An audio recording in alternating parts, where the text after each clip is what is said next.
ಧರ್ಮರಾಯ ಎರಡನೆಯ ಭಾಗ.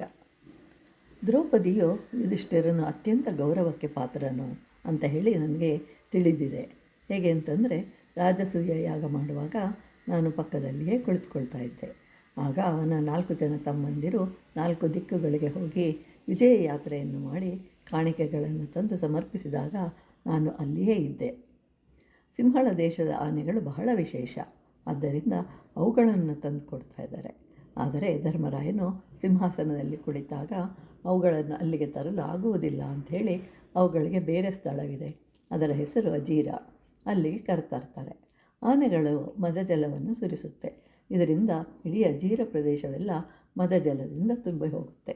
ಅಂದರೆ ಸಾಕಷ್ಟು ಅಥವಾ ಲೆಕ್ಕ ಮಾಡಲು ಆಗದೇ ಇರುವಷ್ಟು ಆನೆಗಳನ್ನು ಕಾಣಿಕೆಯಾಗಿ ಕೊಟ್ಟಿದ್ದನ್ನು ಪಕ್ಕದಲ್ಲಿಯೇ ಕುಳಿತು ನೋಡಿರುವೆನು. ಆಗಲೇ ಬೇರೆ ರಾಜರು ಸಹ ಧರ್ಮಜನನ್ನು ನೋಡಲು ಬರ್ತಾಯಿದ್ರು, ಹೋಗ್ತಾಯಿದ್ರು. ಇದರಿಂದ ಮದಜಲವೂ ಸಹ ಬೇಗನೆ ಒಣಗಿ ಹೋಗ್ತಾಯಿತ್ತು. ಹೇಗೆ ಅಂತಂದರೆ, ಧರ್ಮಜನನ್ನು ನೋಡಲು ಬಹಳ ರಾಜರು ಹೋಗುತ್ತಾ ಬರುತ್ತಾ ಇರುವಾಗ ಅವರ ಒಡವೆಗಳು ಒಂದಕ್ಕೊಂದು ತಗುಲಿ ಬಂಗಾರದ ಪುಡಿ ಕೆಳಗೆ ಚೆಲ್ಲಿ ಮದಜಲವೂ ಸಹ ಒಣಗಿ ಹೋಗ್ತಾಯಿತ್ತು ಎನ್ನುವುದು ಕವಿಯ ಭಾವನೆ. ಅಷ್ಟೇ ಅಲ್ಲ, ಒಳ್ಳೆಯ ಗುಣಗಳಿಗೂ ಹೆಸರುವಾಸಿ.